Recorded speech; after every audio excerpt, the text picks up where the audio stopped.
On today's video, we're going to be talking about why profit is not created through efficiencies. Stick around.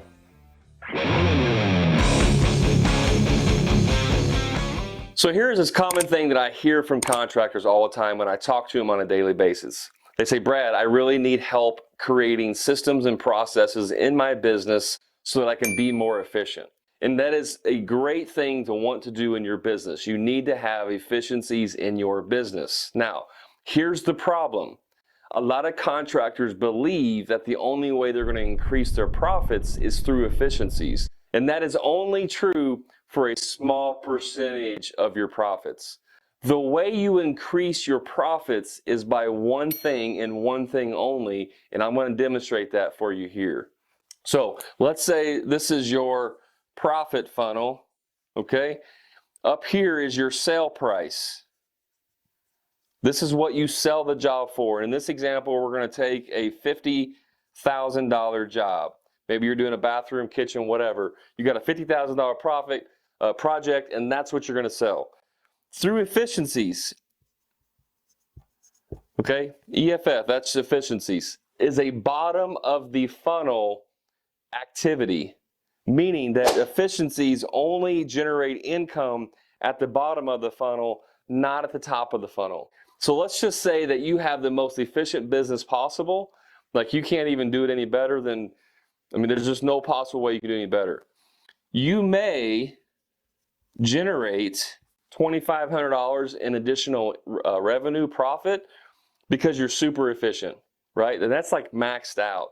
I would say on most jobs, you might be able to conservatively save $1,000, maybe $500 on a job this size through efficiencies, okay? Unless you're just like out here with a hammer and nail trying to frame a whole house and now you go buy a nail gun, like that's a night and day difference, right? But I'm assuming that most of you have the most common tools that are being used.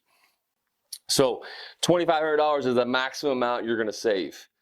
However, this is why I tell contractors, the first thing you should do before you focus on efficiencies, if you're in business now and you have a process in place, maybe not a very good one, maybe not a very efficient one, but you have a process, the first thing you need to focus on is increasing your profit margins.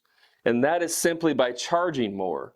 So if I take this same job and now I charge $55,000 instead of $50,000, I raise it $5,000, I've generated an extra $5,000 in profit than what I could generate by $2,500 saving through efficiencies. So in other words, I can't increase any more profit through efficiencies because I'm maxed out, right? At some point, you're as efficient as you can be, but I can always raise my prices. So if I raise it by $5,000, that's an extra $5,000 profit. That is pure profit because your $50,000 job would include all of your overhead and your expenses and everything that you've already charged. Now it's an extra $5,000. You just simply charge more. Now I have $5,000 available that I can spend towards efficiencies in my business. If you're at zero right now in efficiency, you increase by $5,000 in your job. I now have $5,000 I can put in my pocket. I can reinvest in my business, buying better tools or equipment or training for my team, whatever it might be. I've now generated more profit.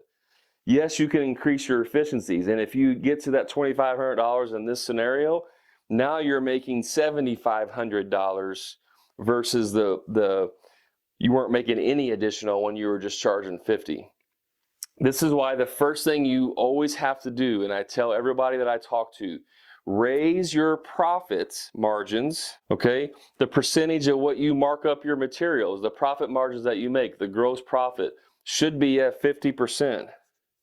Should be getting a 50% gross profit on your jobs. If you're not getting a 50% gross profit on your jobs, do not pass go, do not collect $100. You're not going to worry about efficiencies. You don't get to work on efficiencies until you've maxed out your profit. So what is that in a different way? If you're not familiar with what I teach, it's your COGS times 2. What are COGS? COGS are labor, and materials times 2. You take your labor, you take your materials, you take any subcontractor costs times 2. If you got $1,000, that's $2,000. You take that times 2, you sell that job for $4,000. That's how you build a profitable business. You don't build it through efficiencies. So don't get trapped in this idea that you have to be more efficient to make more money. I lived in that trap for 9 years. That's why I didn't make jack crap, because I was trying to be more efficient. I have $40,000 worth of tools sitting in my shop because I thought that was going to make me more efficient, when I could have made an extra $500,000 in profit by simply raising my prices. So don't fall into the trap of being more efficient. Max out your profit first. If you need help with this, reach out to me. This is the stuff I teach contractors every day to have enormous success in their business. Sometimes after one meeting, clients are adding $20,000, sometimes even $30,000 on the very next job they sell. I've had one client even add $100,000 on a job after I met with them and they joined the Profit Club. So if you want those same kind of results in your business, reach out to me. I'll be more than happy to talk to you and explain to you how to do this and increase your profits in your business.